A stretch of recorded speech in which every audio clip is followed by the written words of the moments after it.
Howdy, y'all. Welcome back to Neat Junk. And today we're back with another vinyl record haul. The other day I bought all these LPs and these 45s for a total of $90. I spent $20 on the box of LPs and another $70 on the 45s. Basically, I met this guy at the flea market last weekend. We were talking and stuff, and I told him I buy, LPs, 45s, this and that, and yeah, he said he'd call me, and he sure did. So I went to his house and spent some time with him. Nice guy, and we made a deal on this box, and you'll see the reason why I only spent $20 on this box in just a second. We're gonna go through these three LPs at the end because I kind of picked these because I felt like these are some strong titles that I could sell in my antique booth or on eBay very easily if the condition is good on the inside. So we're gonna save those for last, but for now, and I might go through some of the 45s as well because I bought a bunch of 45s, like I said, to resell and some to collect. Actually, those the white ones there and the sleeves I set aside because I did go through the 45s briefly just to see if there's anything I wanted to keep, and I kept a few. And I also pulled some Beatles and Elvis and stuff and put those aside there because I'll explain later, but I lot those up typically. I don't usually sell singles by themselves unless they're rare rockabilly or surf or something like that. So anyway, we'll go through these hits last, but for now I want to go through this box and see what the heck we got into for 20 bucks because I feel like it might have been a steal, but I also just felt like it was a total gamble. I barely looked at any of the condition of the vinyl. Some of the vinyl is just missing. Some of the covers are shot. Let's get into it. First, we got the Rolling Stones Aftermath, and like I said, condition is everything, y'all. Is this even sellable? You know what I mean? So basically, I sell full-time on eBay, and like I said, have an antique booth, but stuff like this, we are not putting in there. The condition is just, So stuff like this, I'll put in like a scratch, damaged vinyl record lot, potentially on eBay when I get the chance, but honestly, I rarely even do that because I have just boxes of records sitting like this where they're just beyond sellable. So we'll put that one aside there. Up next, we got the greatest hits of rock and roll. I swear, there's better stuff in there than just this stuff here. Greatest hits of rock and roll. I'll go through this briefly. It might actually be pretty interesting to like listen to this like later because I do see some titles that I'm interested in. And I guess both of the records are in there at least, so that's a good sign. 3 records, sorry. So that's cool. I mean, I don't know if this is worth anything. We're gonna set it aside and do some research later. I always just go by, sold prices on eBay and just see what they're selling there. I'm not gonna put any sold comps on eBay, but y'all, if you sell records like I do, you kind of have an idea of what sells and stuff. Like Nick Apollo, it sounds like familiar. Like, is this guy from Waterbury, Connecticut? Okay, so I think this might be Nick the Greek. I'm not sure. But there's some legends in Waterbury. I mean, I don't know. I'm going to have to ask my grandma about this guy, to be honest, and see if she knows Nick Apollo, because she's always talking Waterbury history, and that's kind of like where I'm from. We're not going to go through this because I feel like I kind of want to go through the hits, you know what I mean? Like in terms of, there's like more, what's it called? There's tons of, I guess, rock in here and weird stuff, y'all. Stuff that I don't normally see, so we'll quickly look at the stinkers like this. I mean, Party Rock, I mean, great. Like, I might look that one up to see if it's rare, collectible, but I doubt it. It's probably going to go on a giant record lot someday. Same with this. I have no real high hopes for this in terms of value. I mean, maybe there's a collector out there who's like, willing to pay for the extras and stuff. And yeah, I'm just not excited to list this either because I just don't like the space it takes up. And I list postcards, I list paper, I list vinyl records. I just don't like to list like big box sets like this. Crosby, Stills, and Nash right here, 4 discs. I'm not excited to look at that, to be honest. I'm just not.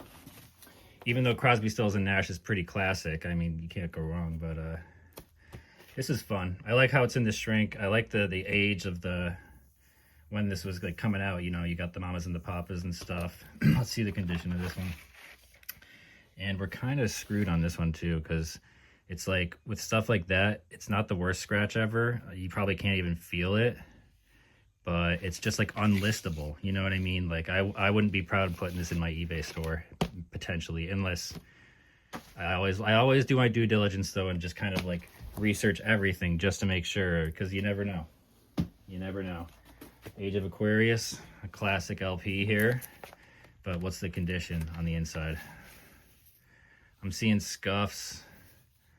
I'm seeing various scratches. I mean, we do have the inner sleeve. I'm not sure if it's just generic. Yeah, so I'll look that one up, but I think that's like a $5 record. And like, is it worth my time? Probably not. I'm probably gonna put up a big lot. You know, I do 25 LPs at a time with my clearance, and I just listed at 25 bucks. So, yeah.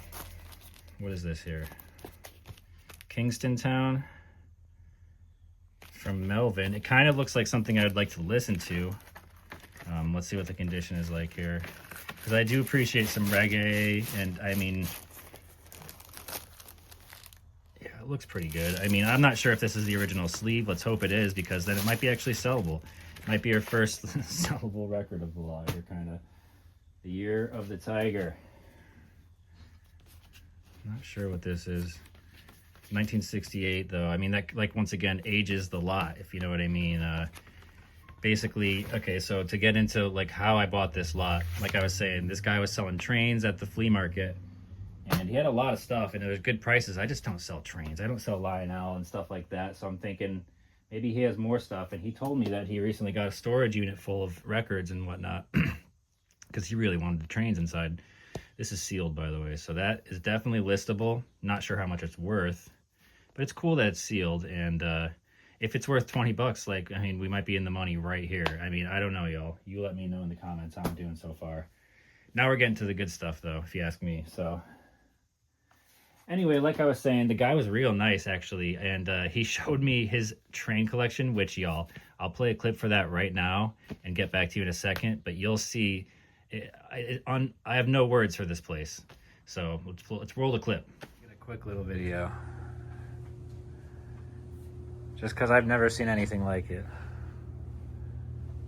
And then you got, is that Marks or is that yeah, I'll tell you those. I'll tell you a few things after you take your pictures. Yeah. We want to take the nickel tour first.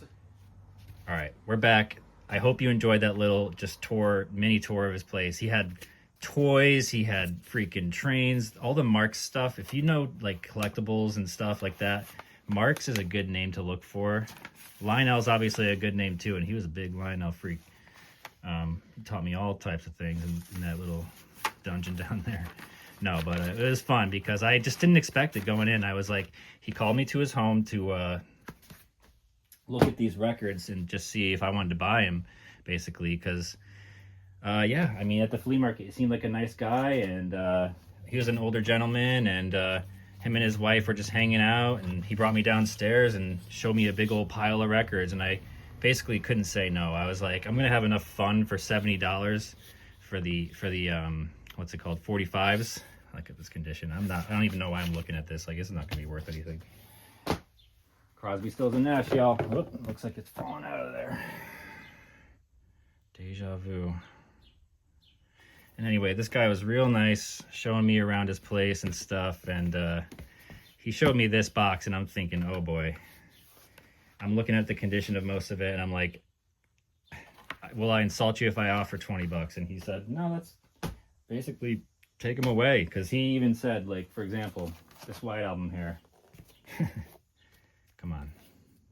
Look at that. He knew. He has like a, what's it called? Somebody in his family that collects like Beach Boys or whatever and this and that. So he had some idea of what was in here, but at the same time, like I said, he's a train guy, so he passed on the deal to me, quote unquote deal. I mean, like I said, we'll see if anything is like actually sellable or worth anything here. So far, that the only thing I'm confident in is that sealed record, and even then, I'm not that confident because I don't know the value off the top of my head. You know what I mean? You can't know the value of everything. No one likes to know it all anyway. So it is funny in the comments sometimes how there's people that when I don't know a band or whatever, they'll get upset, and it's just funny that happens. You know what I mean? But you know, you can't know everything, and I'm not ashamed to admit when I don't know everything. And yeah, we got another scratched record here, Grand Funk. Never really have a lot of good luck with Grand Funk records. They're always scratched up. I mean, people loved them back in the day, obviously. I've never been a big fan.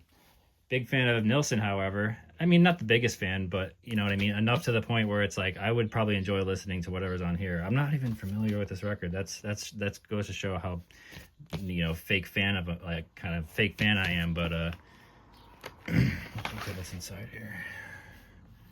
The condition is like dusty, kind of got that mold on there.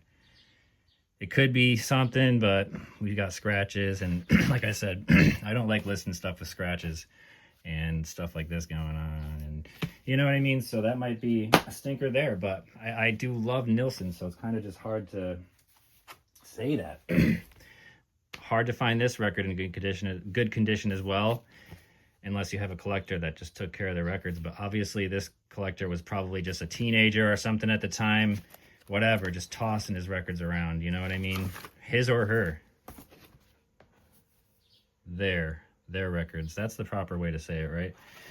Yeah, this is shot. So once again, going in like a potentially lot of 25 or just like a scratched LP lot, because I don't like to like have this represent my business, you know what I mean? One more time, Happy Louie and the Jewel Sia, never heard of it. But doesn't look that exciting in terms of value, although you occasionally get some stuff like this and it's rare, and you know you got, but it's just a polka band, so forget it, y'all.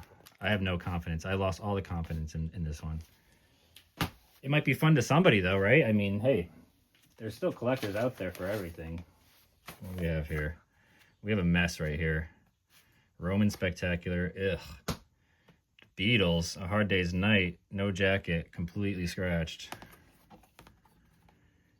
Yo, how did I do for this 20 bucks? Did I just throw it away, or did I just like kind of do okay? I mean, come on. If you were a collector, I mean, would you be okay living with this?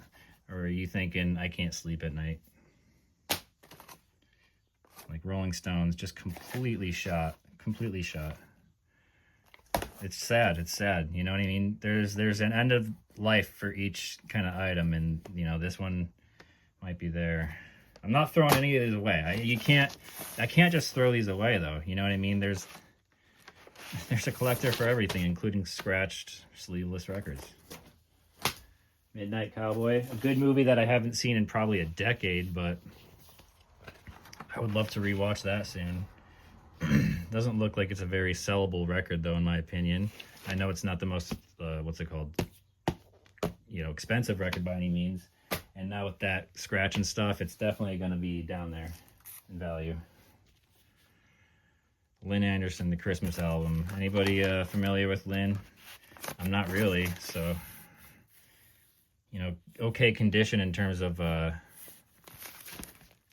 vinyl itself, but it's like, yeah, I've never heard of her, which isn't really a good sign, because this looks mass-produced 60s, just kind of junk. Goodwill trash, if you will. And that, you know, a lot of this, that's what it unfortunately comes out to be when you buy like in bulk like this, and you just kind of have to not take a chance, because it's like an educated, you know, guess, like, you know what I mean? I can't go wrong, you know what I mean, with the 20 bucks. Because I looked in it and I was like, you know, there's some stuff that I could potentially do okay. So we got a cassette thing here. Okay. I'm hoping the cassettes are in here, y'all. Okay, the cassettes are in here. Are they moldy though? That's the other thing, because like the other stuff has mold and stuff on them. It looks fine to me. So we have a sellable, you know, little box here, I guess. A little, you know, a Bruce box. Anybody want a Bruce box? We got them. Captain Eddie's Treasures. If you made it this far, I'll give you the insight. That's the name of the eBay store. So at least in 2026, while I'm filming this video, so feel free to go on there and buy any of these that you see that might be listed. However, not a lot of these are going to be listed. I do love some Joey D, like in the Peppermints, right? I mean, my granny, once again, she saw him in New York City back in the day, and man, she has some good stories. I wish she was here doing this with me. She would have fun looking at this stuff. Another Rolling Stones record that's going to be kind of impossible to sell, unfortunately. Especially because it's just, look at it. I mean, come on. But I have a feeling the record itself ain't any better. Yep. That was right.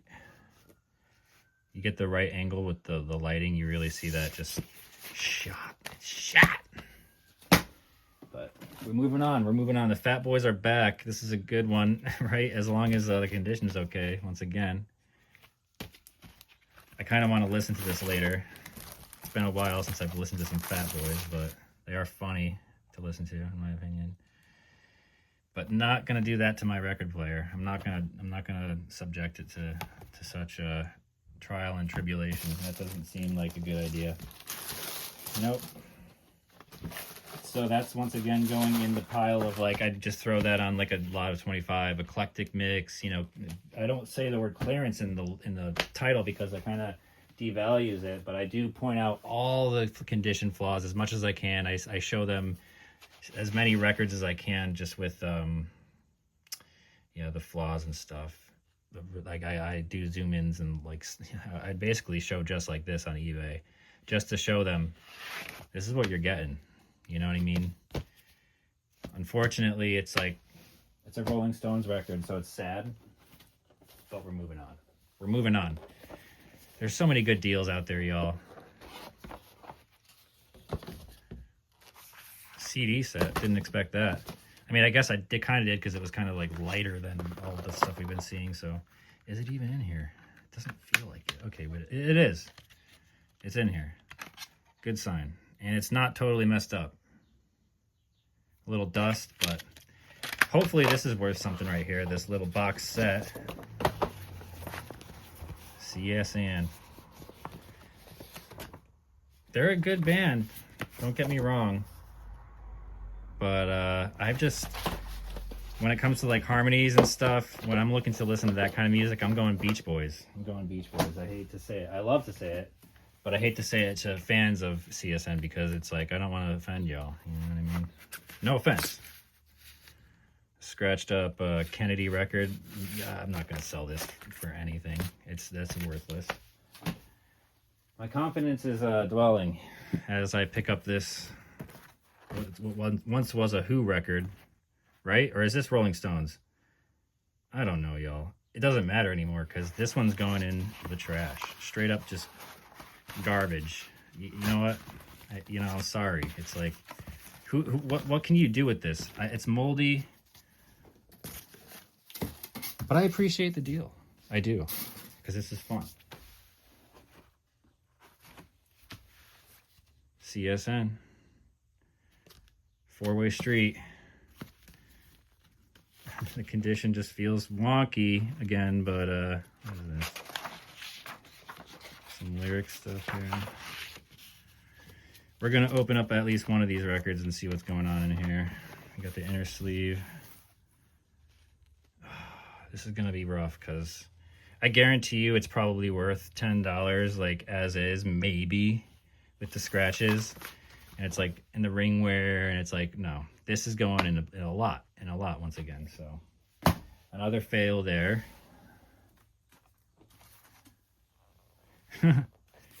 Yeah, scorched. You could call it scorched, right? I would. I mean, look at that. I gotta find this a new home though. I'm the one to do it. Maybe. Or maybe this goes in the trash too. Like, what the heck is going on here? Is this the book? This is the book. This is the booklet.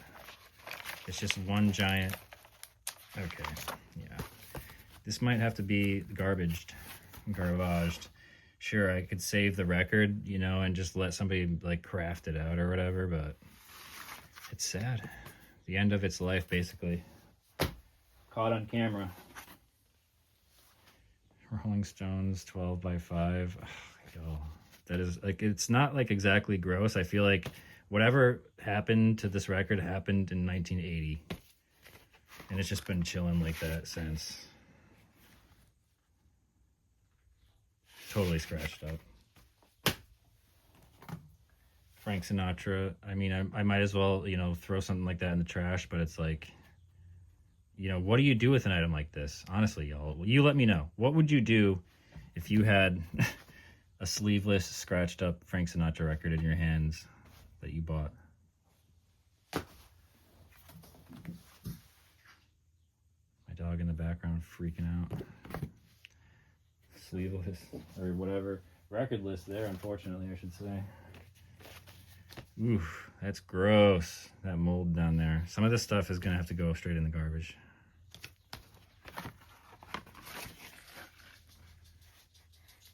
disgusting. I got my dog coming over here.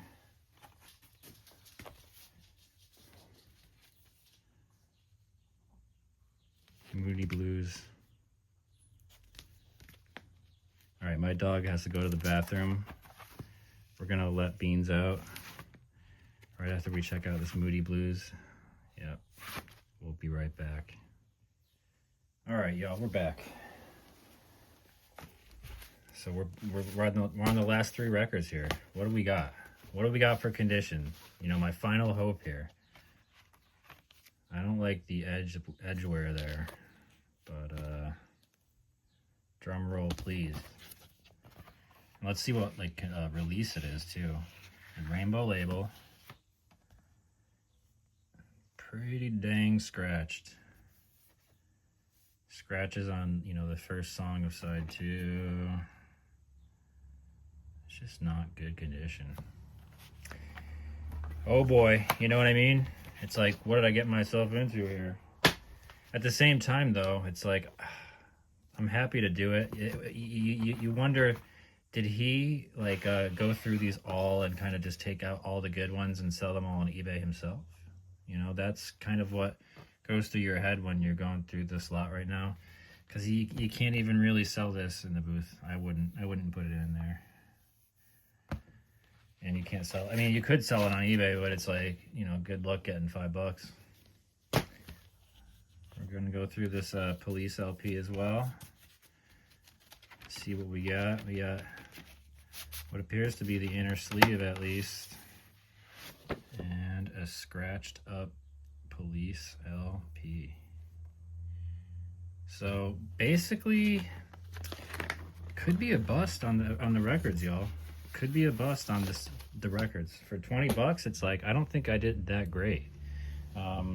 Well, I paid $20 on the LPs. I paid $70 on all these. I mean, there's boxes and boxes.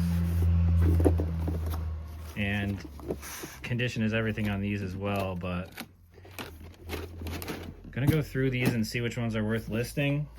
I did go through and pick out which ones I wanted to keep, however, because while I was kind of doing some other listings and stuff, I was like, all right, let me listen to some 45s. I love the singles and stuff, so I did keep some. I'll get to those in a second. For right now, I'm going to show you these Beatles, Beach Boys, Elvis records. We usually sell these in lots, hence why I have these all in a like little pile here separated. And yeah, I make like little lots of like say 20, 50, you know, of these, and I have like a box going. So when that box gets big enough, I know, all right, it's time to lot some of these suckers up and make auctions or just buy it now is for a deal. And some of the 45s that I kept actually for the collection, I'll go through these real quick. For those who are interested, it's a little bonus round here. The Shags, local band. The Hideaway song, it was off, I think, a compilation basically that I bought from New Haven back in the day when I was first getting into garage rock. So garage rock single there. We got some psychedelic kind of singles here. I mean, when there was a time when such a thing was happening, the happenings were a thing. Some stuff from my Dwayne Eddy collection. This is cool. If y'all are into surf rock and stuff, we have a lot of surf rock in here. Also, Forever by Pete Drake. So listen to this one. If I'm going to suggest anything you do after this video, it's listen to Forever by Pete Drake. And there might be a video of him performing it. But y'all, he has that, what's it called? His talking steel guitar. That's what it is. And just check that out. See what I'm talking about. Dirty Water. Another kind of, what's it called? I would say garage classic there. Had to put that in the collection. I don't think I have it. Same with this. I know I have this one. It's like a psychedelic take on Ding Dong, the Witch is Dead. But I want to see if my condition is better than the one that is in this lot. So I have to go through my 45 collection and compare. Oh, classic. These songs just get me pumped. I mean, you listen to that song and your day has changed. Another song. I wasn't really familiar with this, but another one to check out if you're into folky kind of weird 60s ladies. Very cool stuff there.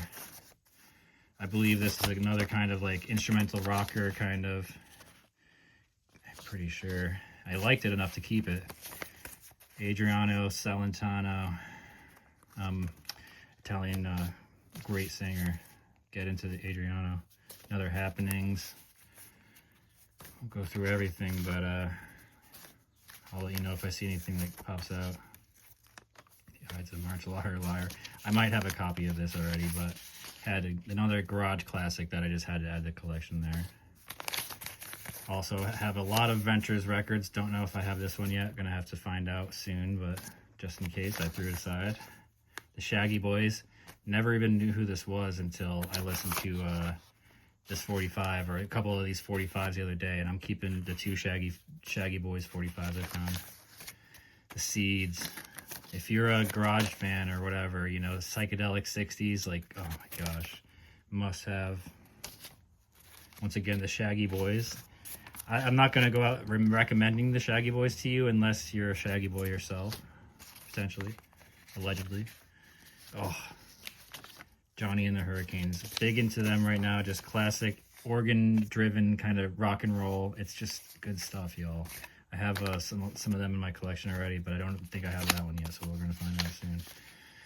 Feeling Fine by the T-Bones. Potentially, I forget what this is. Some cool stuff here. I mean, you turn me on, but I just like this. I don't know what it was about it. And finally, The Forum. The River is Wide. Good song. So, y'all, how do you think I did? I mean, like I said, it's going to take some time to list these. I don't even know if it was worth the $70 that I paid, except I did get a stack for myself. So maybe this was worth, you know, the $70. I guess $90 I paid for everything.